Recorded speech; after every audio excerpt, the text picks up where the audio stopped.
reprise. Déjà, c'est ce premier affrontement pour préparer évidemment la Liga qui arrive dans une petite dizaine de jours. On regarde, les amis, les unes des quotidiens madrilènes pour démarrer. Marca qui titre Carvajal inicia la Reconquista. Vous avez la petite photo hier d'avant-match de cette rencontre entre le Real et les Ganes et vous voyez Dani Carvajal qui a retrouvé son brassard de capitaine hier pour cette première. On regarde quelques petites informations dans quelques instants. Autre info, c'est aussi en haut à droite, alors on l'évoque déjà depuis quelques jours, c'est désormais officialisé par le Real. Gonzalo Garcia prolonge l'aventure avec les merengues jusqu'en 2030 et on aura une petite information aussi sur le numéro de Gonzalo Garcia. On a eu une surprise parce que depuis quelques jours, on annonçait le numéro 9 pour Gonzalo Garcia. Eh bien, ça ne sera pas le numéro 9, donc on découvrira aussi qui est le numéro 9 du Real Madrid, en tout cas sur le maillot.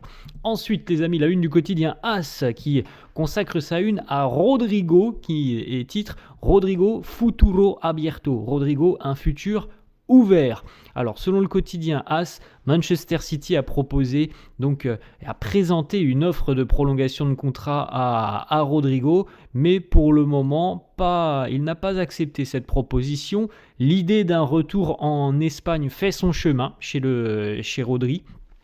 Rodri, évidemment, Rodrigo, vous avez compris. Et donc, potentiellement, un départ à l'été 2026 est envisageable pour Rodri. Petite information aussi importante, c'est pas notifié sur la une du quotidien AS, c'est tombé, je crois, très tard hier soir. Ça a été confirmé par Fabrizio Romano. Nouveau problème physique pour Rodri, contre-temps, et on annonce une blessure qui va encore l'éloigner des terrains pendant à peu près un mois et demi. Normalement un retour mi-septembre, donc je pense que le Real là, qui se posait beaucoup de questions depuis quelques semaines sur Rodri et surtout l'aspect physique d'un retour de Rodri au plus haut niveau après la terrible blessure qu'il a connue, voilà, un premier élément de réponse, déjà une rechute là pour Rodri, retour prévu dans à peu près un mois et demi. Ensuite, les amis, le résultat de cette rencontre hier qui a opposé le Real à Leganés, ça s'est joué donc en terrain anonyme un peu, parce qu'il n'y avait pas grand monde tout simplement. On a vu, alors si vous avez été suivre un petit peu les réseaux sociaux du Real, vous avez peut-être vu le but magnifique d'Eder Militao. On va regarder une image arrêtée dans quelques instants, mais sinon on n'a pas de vidéo de cette rencontre, les amis. Donc on sait uniquement que le Real s'est imposé 4-1 face à Leganés avec comme buteur Brahim Diaz, Dean Huijsen, Eder Militao et le jeune Thiago Pitach dont on a parlé hier notamment et qui a marqué justement. Vous voyez Huijsen, Militao aussi, les deux défenseurs centraux qui ont marqué. Marca nous propose donc la compo d'équipe du Real de la première mi-temps. Alors il y a eu beaucoup de changements évidemment, c'est une grande répétition, donc on essaye des choses, on va en parler d'ailleurs dans quelques instants. Voilà, on essaye des choses, mais en tout cas, la première compo du Real cette année pour un match, et ce que l'on a vu en première mi-temps hier, c'était celle-là. Thibaut Courtois dans les buts, Dean Huijsen et Raúl Asensio en charnière, Carreras à gauche, Carvajal à droite, Ceballos, Valverde, Brahim, milieu de terrain, Mbappé, Gonzalo et Vini, selon toute vraisemblance. C'était la première compo hier lors de la première mi-temps. Une information, Xavi Alonso a donné des minutes à tout le monde hier, hormis évidemment les blessés, donc en l'occurrence Jude Bellingham, Ferland Mendy et Hendrick. Sinon tous les autres joueurs ont eu des minutes, donc évidemment que la compo que l'on a vue, elle a très rapidement été modifiée.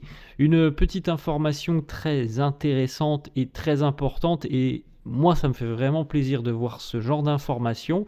Donc on a évidemment des personnes qui ont pu suivre cette rencontre, ont pu collecter des informations, et selon Rodra, qui est quand même en général assez bien informé, Eder Militao a été vraisemblablement le joueur le plus impressionnant hier face à Leganés. On a retrouvé l'ancien Militao. Plusieurs médias ont sorti cette information, donc moi ça me fait plaisir d'entendre ça, parce que il y a 48 heures je vous proposais ma compo d'équipe préférentiel pour le Real cette année. Et je vous proposais le duo Huijsen-Militao en charnière. Si, j'avais bien insisté là-dessus, si on retrouve le Militao d'il y a 2-3 ans avant sa blessure. Donc quand on nous dit hier ça a été le joueur le plus impressionnant, on a retrouvé le Militao d'il y a quelques années avant les graves pépins physiques. C'est vraiment une très très bonne nouvelle. Alors évidemment c'est le premier match de la saison, c'est la pré-saison, on attendra de voir ce que ça donnera en compétition officielle, mais c'est quand même une information plus que positive d'entendre ça. Autre petite particularité les amis, alors n'hésitez pas, d'ailleurs Eder Militao lui-même a reposté l'image sur ses réseaux sociaux, sur Twitter ça c'est une certitude, peut-être sur Instagram, hein, je sais pas trop, en tout cas sur Twitter vous pouvez le retrouver.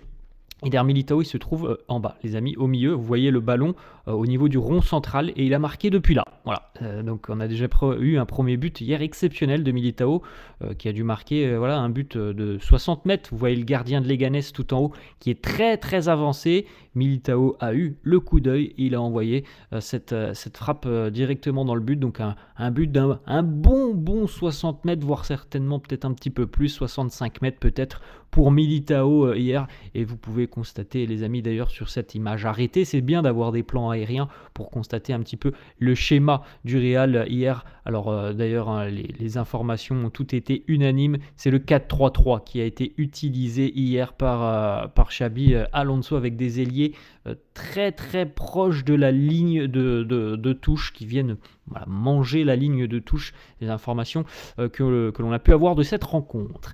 Kylian Mbappé a laissé une très bonne impression, lui aussi hier. Selon Rodra, le joueur a effectué beaucoup d'efforts défensifs sur cette rencontre face à Leganés.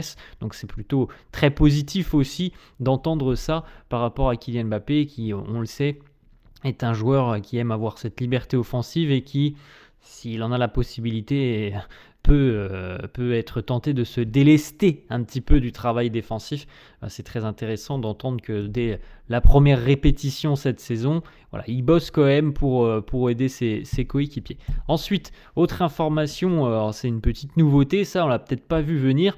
Xabi Alonso a tenté hier d'utiliser David Alaba au milieu de terrain. Donc c'est peut-être une possibilité aussi pour Xabi Alonso. Nous on évoquait surtout la possibilité que David joue à son poste traditionnel, c'est-à-dire en défense centrale ou peut-être en latéral, même si ça semble beaucoup plus compliqué maintenant au niveau latéral gauche, parce qu'il y a quand même beaucoup de monde.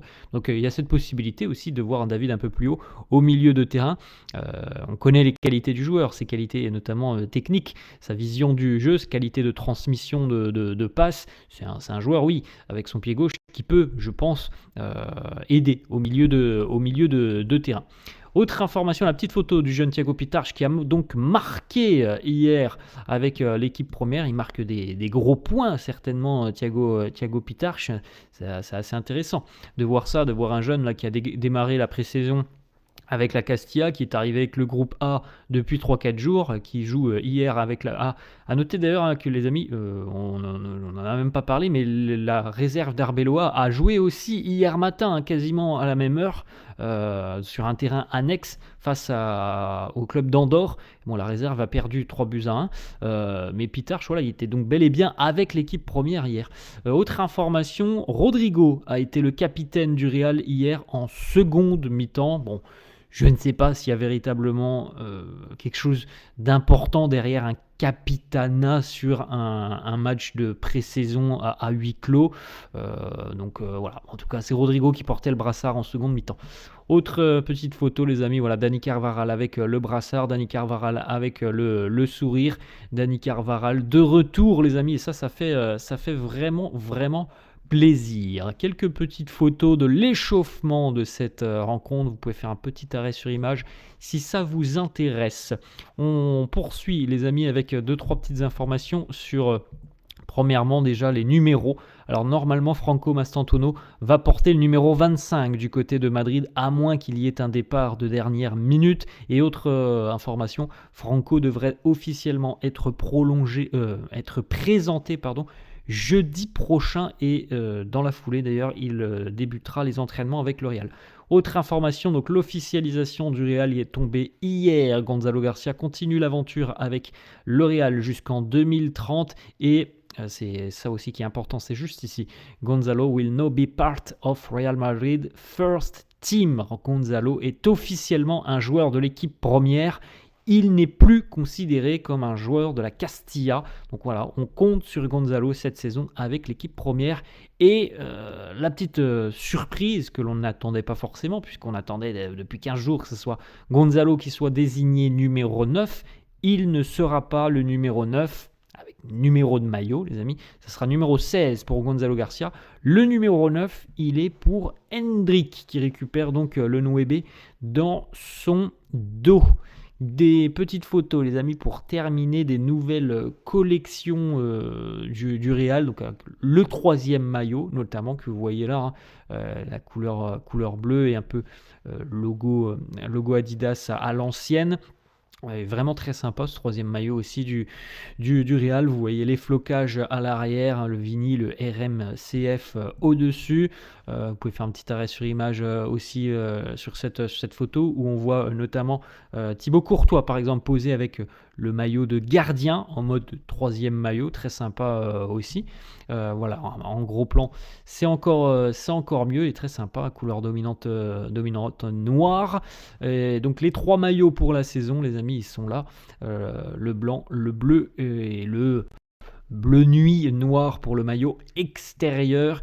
Et puis pour terminer, ça fait toujours plaisir de le voir porter un maillot du Real Madrid. Zizou qui a posé hier avec justement ce fameux 3e maillot du Real. Voilà les amis, la fin de cette vidéo, j'espère que ça vous a plu. N'hésitez pas comme d'habitude à lâcher un petit pouce bleu, n'hésitez pas non plus à vous abonner à la chaîne. Je vous souhaite une très bonne journée, je vous dis à la prochaine. Ciao.